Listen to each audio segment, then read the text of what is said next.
Halo semuanya, selamat datang di video kami. Di sini kami akan menjelaskan tentang inflasi. Di sini saya tidak akan menjelaskan sendirian, tetapi juga dengan teman-teman saya. Yang pertama, Laila Hanisa dengan NBI 122200212. Yang kedua, Dela Wahyu Putri Awanda dengan NBI 122200038. Dan yang ketiga, saya sendiri, Sari Indah Setio Maria Safsafubun dengan NBI 122200026. Dan yang terakhir, Gabriela Ave Gloria dengan NBI 122200028. Berikut ini penjelasan kami. Selamat menyaksikan. A. Pengertian inflasi. Inflasi adalah suatu keadaan perekonomian di suatu negara di mana terjadi kecenderungan kenaikan harga-harga barang dan jasa secara umum dalam waktu yang panjang atau kontinu, disebabkan karena tidak seimbangnya arus uang dan barang. Yang berikutnya, pengertian inflasi menurut para ahli. Yang pertama, menurut Budiono. Menurut Budiono, pengertian inflasi adalah suatu kecenderungan mengenai harga-harga agar naik secara umum dan secara terus-menerus.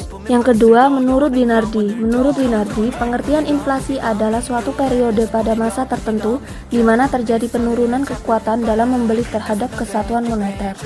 Inflasi dapat timbul apabila nilai uang yang didepositokan beredar lebih banyak dibandingkan atas jumlah barang ataupun jasa yang ditawarkan.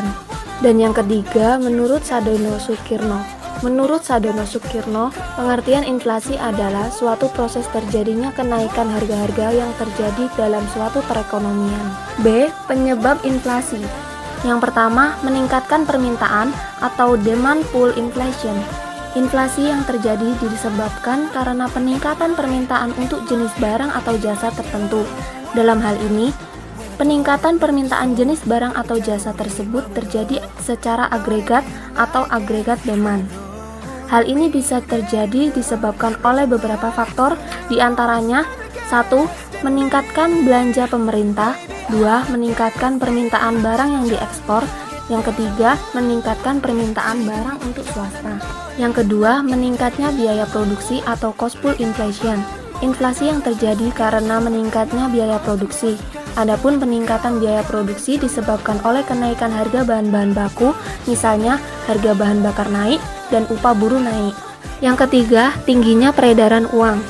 Inflasi yang terjadi karena uang yang beredar di masyarakat lebih banyak dibanding yang dibutuhkan.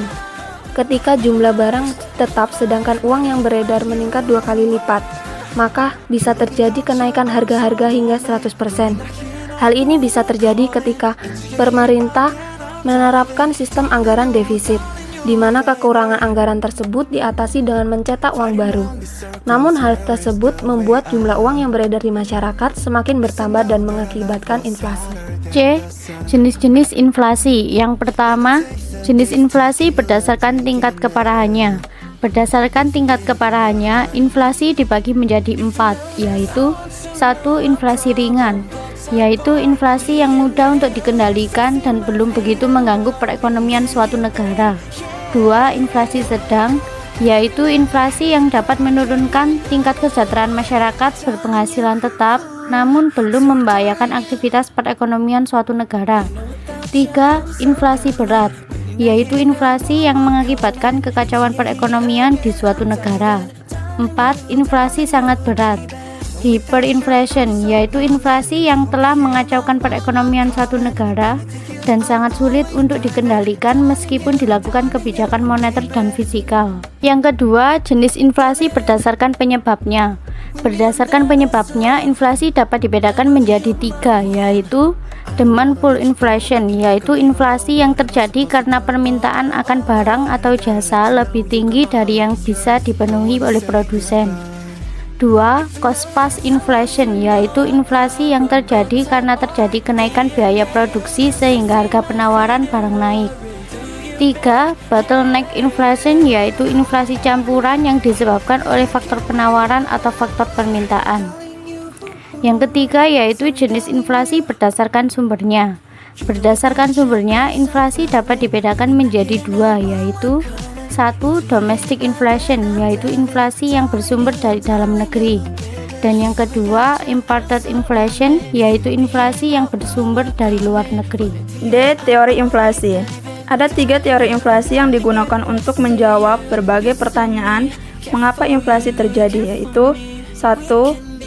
Teori kuantitas. Seperti yang disebutkan pada pengertian inflasi di atas, semakin banyak uang yang beredar maka harga-harga akan naik. 2. Teori Keynes. Menurut teori Keynes, inflasi bisa terjadi ketika suatu golongan masyarakat ingin hidup melebihi batas kemampuan ekonominya dengan membeli barang dan jasa secara berlebihan. Sesuai hukum ekonomi, semakin banyak permintaan sedangkan penawaran tetap, maka harga-harga akan naik. 3. Teori struktural. Inflasi juga dapat terjadi ketika produsen tidak bisa mengantisipasi dengan cepat terjadinya kenaikan permintaan akibat pertambahan penduduk. Dampak inflasi. Beberapa dampak inflasi secara umum. 1. Dampak inflasi terhadap pendapatan. Inflasi dapat memberikan dampak positif dan negatif terhadap pendapatan masyarakat. Misalnya inflasi lunak justru akan mendorong para pengusaha untuk memperluas produksi sehingga meningkatkan perekonomian.